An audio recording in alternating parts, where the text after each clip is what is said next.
guys. I hope that you're doing well and have enjoyed learning about matter the last few days. I want you to make sure that you have all your materials ready like you had in the previous lessons. So that's your pencil, your paper, your flashcards, and your workbook. All right, so I want to ask you guys this one question, and once I ask you guys, I want you guys to go ahead and write your answer. So the question is, what is matter? So go ahead and write down what it is on your paper.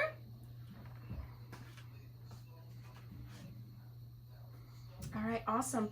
So matter is anything that has mass and takes up space. So I'm going to go ahead and put that right here for you guys to see so we can all see that. All right, awesome. So I'm going to show you 3 different things, and I want you guys to write down what these 3 things have in common. So I have a ball of clay, I have a pen, and I have some water. So go ahead and write down what those 3 things all have in common. All right, and they are actually all matter. So that's what makes them the same, is because they all have mass and take up space. All right, so today we're going to find out the 3 different states of matter, which is why we have up here, it says states of matter. All right, awesome. So the 3 states of matter are solid, liquid, and gas. So let's go ahead and turn to our page 90 in our textbooks, and we'll go ahead and read it, and then we'll be making some flashcards for any vocab words that are in bold. All right, let's get started.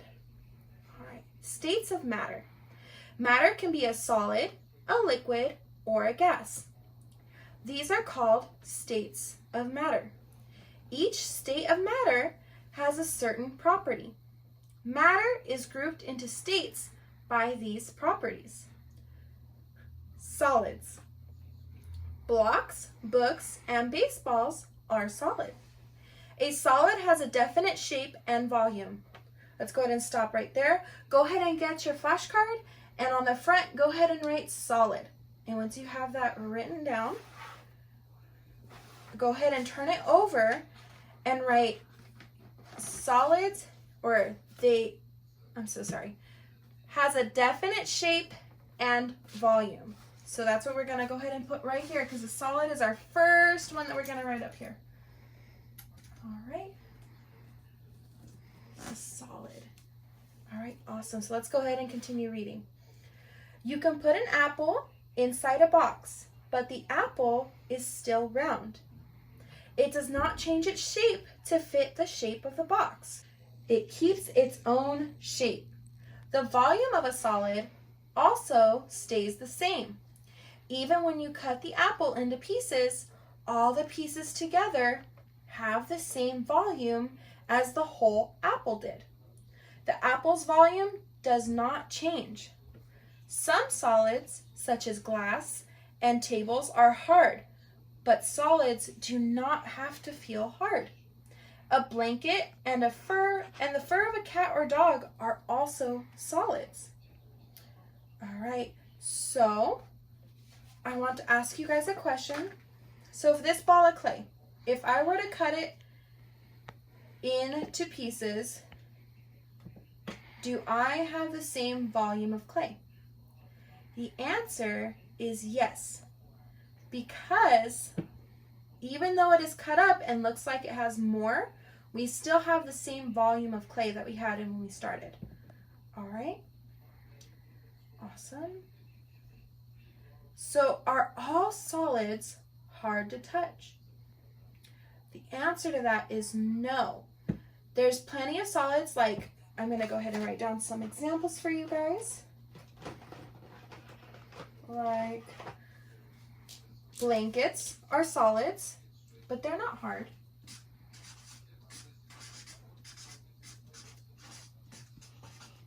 And cotton candy would be considered a solid.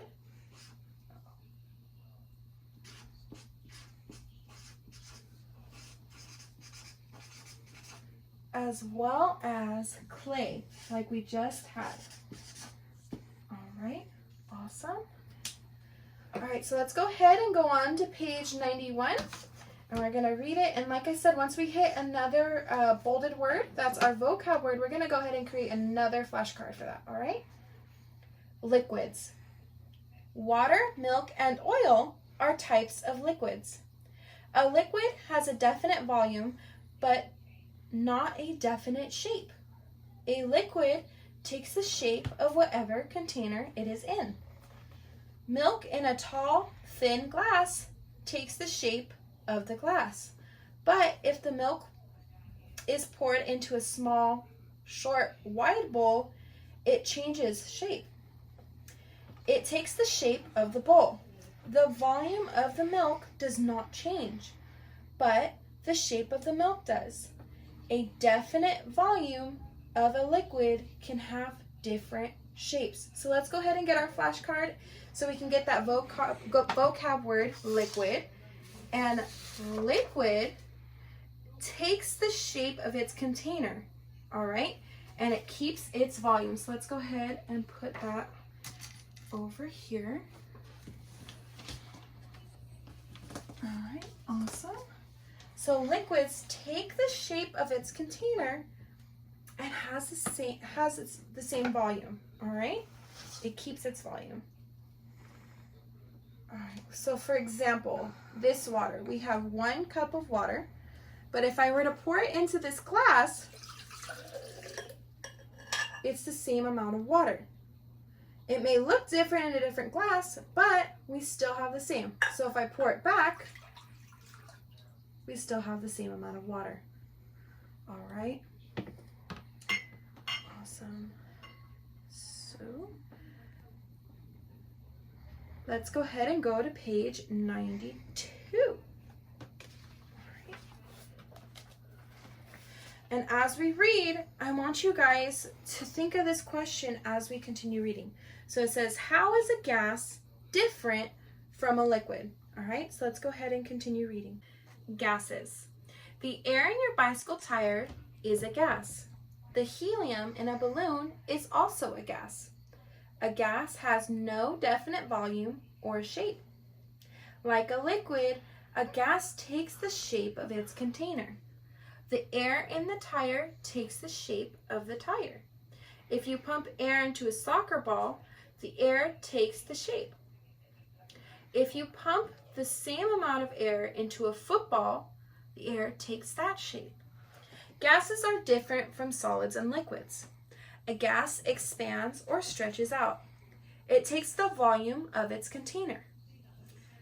That means that it fills all the space inside of a closed container.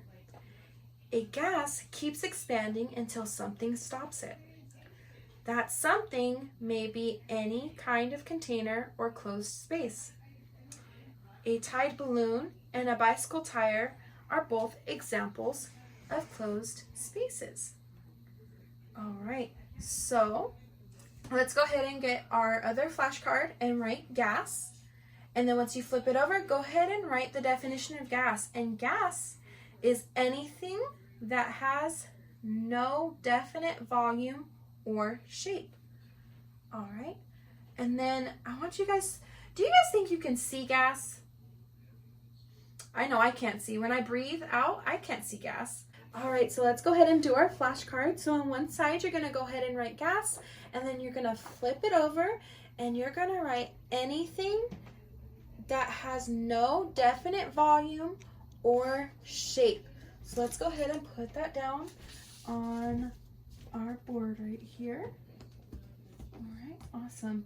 So those are the 3 different states of matter. So we have solid, liquid, and gas. I have the balloons that Mrs. Vukovic gave you, and I want you to blow them up. And as you blow them up, I want you to think about what gas you're putting inside of the balloon. All right, that gas is called carbon dioxide. All right, so I want to ask you guys this one question, is how are gases different from liquids and solids? All right, so gases expand and stretch out to fill the container. Liquids and solids do not. All right, so last question for this section of gas is, what stops gas from expanding? And that would be a container or a closed space. All right, so let's go ahead and go to page 93. It's a short paragraph, and then we're almost done with this lesson, guys. All right, so let's go ahead and start. You can use jars to compare how liquid and gases fill containers. When you pour water into a jar, all the water goes to the bottom. As long as you do not tip the jar, the water does not come out. When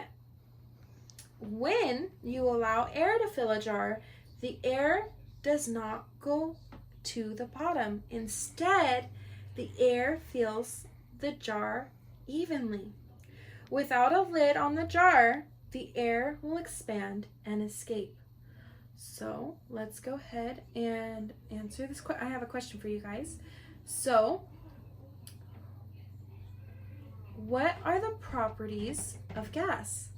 And that would be, it takes shape and volume of its container. All right, so let's go ahead and go to our workbook page, page 78, or actually 77 and 78. Those are the ones we're going to be doing today. Let me go ahead and get that page open for you guys so I can read the instructions. And I will answer some of the questions with you guys, and then if you guys have any questions, go ahead and just let me or Mrs. Vukovic know, all right? So for the first part on page 77, it says fill in the blanks. The word mass will be used more than once. So let's remember that. Maybe you guys want to put a box around mass, and just remember that that is going to be used more than once, okay? All right, so let's go ahead and do number 1 together. A physical property is anything about an object that can be observed with our senses. All right, so let's go ahead and look at our at your flashcards that you have, and you guys can go ahead and get these answers through the flashcards that we have done all together throughout the lessons. All right, so let's go ahead and get to the next part. It says write M if the unit of measurement is used to measure mass. Write V if the unit of measurement is used to measure volume. So let's go ahead and do the first one. And so it's number 7, it says gram. Now remember, when we talked about this last time, we had said that gram is used to measure mass. All right, so let's go ahead and look down at the next instructions, and it says write M if the tool is used to measure mass, and write V if the tool is used to measure volume. So for this next one, let's go ahead and do number 12. It says a graduated container, and that would be to measure volume. All right, so for page 78, let's go ahead and turn it over. And it says for 78 to complete the chart. So these answers can be found on one of the pages in your books, but let's go ahead and do the second one. So it already shows you that shape and solid, it keeps its shape. And then for volume, let's go ahead and put it keeps its volume. And then we're gonna go to liquid. Let's go ahead and do this one together. All right, so liquid, for the shape, it takes the shape of its container. And then as you go on, like I said, there is a diagram in your book. I believe it's on page 93. So you guys will be able to use that to help you answer that question, all right? And then for the next one, it says to write T if the statement is true, and if the statement is false, write the correction for the underlined words. So let's go ahead and do number 18. And it says solids and liquids keep their volumes. And that would be true. All right, so we're gonna write the volume of water in each graduated container. So let's go ahead and do number 21.